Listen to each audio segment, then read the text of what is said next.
कि मांस मनुष्य का भोजन नहीं, मांस खाने वाले की बुद्धि खराब हो जाती, खून खराब हो जाता है। आजकल बीमारियां ज़्यादा जो बढ़ रही हैं, वो क्यों बढ़ रही हैं?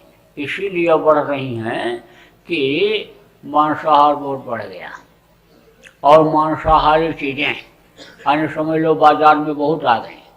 शाकाहारी कह करके भी बेच देते, बेचने वाले को भी नहीं पता रहता है कि इसमें मांस या अंडे या ऐसी कोई चीज़ इसमें अन्य डाली गई है, उनको ये भी नहीं पता रहता है। अब आपको तो ये मालूम नहीं कि कितना अन्य नुकसान करती हैं ये चीज़ें। अन्य समझ लो कि कबीर साहब ने जिस तरह से कहा कि तिल भर मच्छी खाई कर कोट गौ करो दान और काशी करवट ले मरो तब न नर्क मिला, तब भी नर्क से नहीं बच सकते हैं, तिल भर भी अगर मछली खा लो। ऐसे ही सुई के अन्य समझ लो कि नोक से अन्य बोर करके डुबो करके, और अगर किसी दवा में अन्य ये चीज़ डाल दी गई या ऐसी खाने पीने वाली चीज़ों में ये चीज़ डाल दी गई तो समझ लो कि प्राण निकलने में भी बाधा आ जाती है। एक ब्रजमोहन थे, साधक, अच्छे साधक थे, क्लर्क थे दफ्तर के। तो वो जो है शरीर उनका जब छूटने का समय आया और सदगुरु को याद किया उन्होंने, सदगुरु को याद किया तो आ गए सदगुरु लेने के लिए, और लेने के लिए से सामने खड़े हैं। तब तक यानी घर वालों ने डॉक्टर को बुला रखा था, तो घर वाले समझो डॉक्टर लेकर पहुंच गए, और डॉक्टर ने क्या किया, यानी कोई दवा खिला दिया उनको, और जिसमें अंडे और मांस की चीज़ें ये पड़ी हुई थी, मांसाहारी चीज़ें। बस सदगुरु लौट गए, तुरंत वापस हो गए। तो डॉक्टर जब चला गया तब उन्होंने कहा अब मुझको 4 दिन और तड़पना पड़ेगा, शरीर से कष्ट झेलना पड़ेगा। सदगुरु आ गए थे और लेने के लिए आए थे, और मैं जा ही रहा था, लेकिन जैसे ही मुंह में पड़ा वह फौरन लौट गए। बोले अब इस कर्म की सजा तुमको भोगनी पड़ेगी इसी शरीर से, इसी शरीर। तब उन्होंने फिर सोचा कि कहीं ऐसा ना हो फिर कहीं ये खिला दें बच्चे, यानी प्रेम में, यानी मोह में कि हमारे पिता हैं, हमारे दादाजी हैं। तब औरत से कहा कि तू दरवाजे पर बैठ जाना, दरवाजे पर, ठीक दरवाजे पर बैठना और ध्यान लगा लेना, तब तुझको कोई उठाएगा नहीं। तो अब उन्होंने कहा, ब्रजमोहन ने अपनी औरत से कहा कि तू बैठ जा, 4 दिन अभी हमको तड़पना पड़ेगा, इन कर्मों की सजा इसके खाने की थोड़े से, यानी ये मांसाहारी चीज, यानी दवा में जाने से, यानी दवा खाने से, यानी 4 दिन हमको इसको भोगना पड़ेगा। तो तू बैठ जा दरवाजे पर, और 4 दिन ध्यान लगाए बैठे रहना, उठना मत, जिससे कोई अंदर आने न पावे। तो जब शरीर छूट गया, तो जब शरीर छोड़ा, सदगुरु से प्रार्थना करते रहे और आए, और लेकर के जब उनको जाने लगे तब अन्य औरत को भी बोल दिया, कहा कि अब चल उठ गया। तो कहे आप लोग तो इस चीज़ को समझते नहीं, संत मत को अभी कहाँ समझ पाए, अभी तो गबर गबर सब चीज़ खाते चले जाओ, बस बढ़िया पकौड़ी छन रही है और बढ़िया जलेबी बन रही है, अब ये तो देखते नहीं हो कि ये कौन से तेल का है और किस चीज़ का है, मांसाहारी बना रहा है, इसका बर्तन कैसा है, कौन क्या, कभी पूछते हो किसी से? अरे ये जबान का स्वाद, नब्या और जिब्या का स्वाद, यही तो लोगों को बर्बाद कर दे रहा है।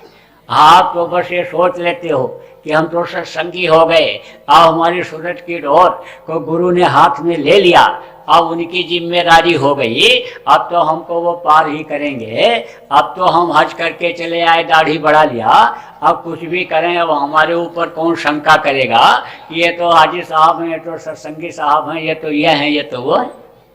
तो आप ये समझो कि कर्म प्रधान विश्व रच राखा, और जो जस कीन स्वतः फल चाखा, कर्मों की सजा सबको मिली, और कर्म को अगर नहीं सुधारोगे, खान पान आचार विचार आहार व्यवहार अगर नहीं सही करोगे, तो भजन बनना तो बहुत दूर रहा, फिर फंस जाओगे। यानी जन्म मरण की पीड़ा तो झेलनी ही पड़ेगी। ये जरूर है कि सदगुरु जिसको पकड़ते हैं तो उसको छोड़ते नहीं है, लेकिन यह समझ लो कि पुनर्जन्म तो लेना ही पड़ेगा। दूसरे दूसरे ने यानी समझ लो कि दूसरी बार माँ के पेट में जाना ही पड़ेगा। तो आप ऐसा काम क्यों करते हो? आप तो बस एक लक्ष्य, एक उद्देश्य, एक निशाना बनाओ कि हम इसी जन्म में पार हो जाएं।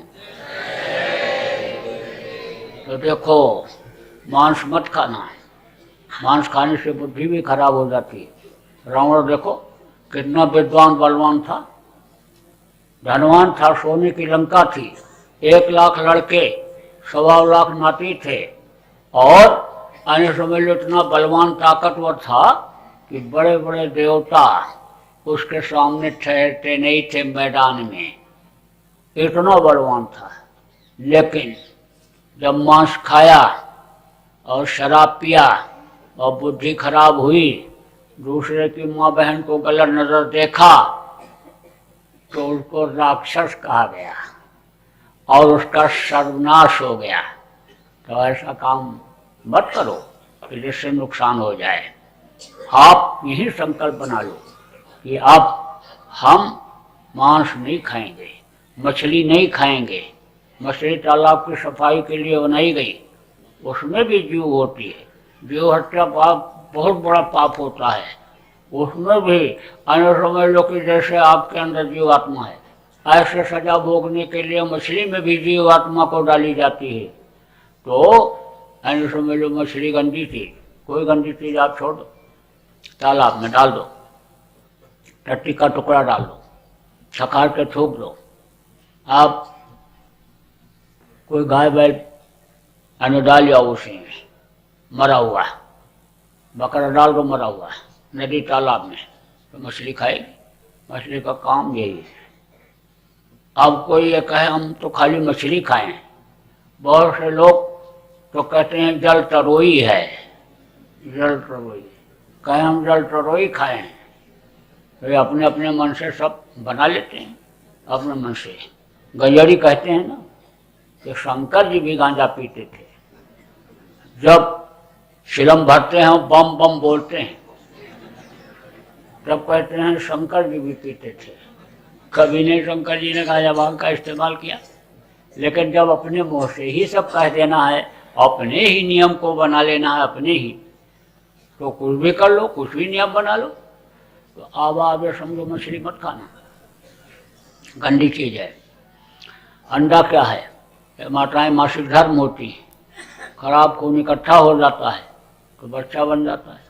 मुर्गियों का खराब खून और उनके टट्टी पेशाब का खराब हिस्सा जब इकट्ठा हो जाता है तो यानी अंडा बन जाता है। माताओं का खराब खून इकट्ठा होता है तो बच्चा बन जाता है। माताओं का खराब खून इकट्ठा हुआ तो बच्चा बन गया, और मुर्गियों का खराब खून इकट्ठा हुआ तो अंडा बन गया। अब मुर्गी खाती क्या है? गंदी चीज़ों, और उसका खून बनता है तो गंदी चीज है, अंडा मत खाना। कितना भी डॉक्टर तरह तरह करता रहे कि अंडा खाओ ताकत आ जाएगी, कभी न खाना न बच्चों को खिलाना। और शराब में तो है 1000 बुराई। जो शराब पीता, मांस खाता, व्यभिचार करता, खून कत्ल करता, बाल बच्चों को मारता, जमीन जायदाद को बेचता, क्या क्या बुरा कर्म नहीं करता है। शराब मत पीना। मुसलमान की किताब में लिखा है कि 1 कटरा भी शराब का अगर जिस्म पर पड़ जाए तो उसको काट करके फेंक लेना चाहिए। जो ऐसा नहीं करता शरीयत इस्लाम से अलग हो जाता है। हिंदुओं के यहाँ लिखा है गंगा जल कृत बारुण जाना और तदप न संत करें ते पाना। गंगा जल जैसे जल में चाहे शराब बनाया गया तो नहीं पीना चाहिए, शराब मत पीना। और दूसरी औरत के साथ बुरा कर्म मत करना। मेहनत और ईमानदारी का पाठ पढ़ो। मेहनत और ईमानदारी की कमाई में बरकत मिलती है। बरकत में अगर दिक्कत आवे तो पूछना, तरीका बता दूंगा। लेकिन मेहनत और ईमानदारी अपना लोगे तो समझ लो बरकत उसी में मिलने लग जाएगी। उसमें भी दिक्कत आएगी तो फिर उसका भी तरीका होता है।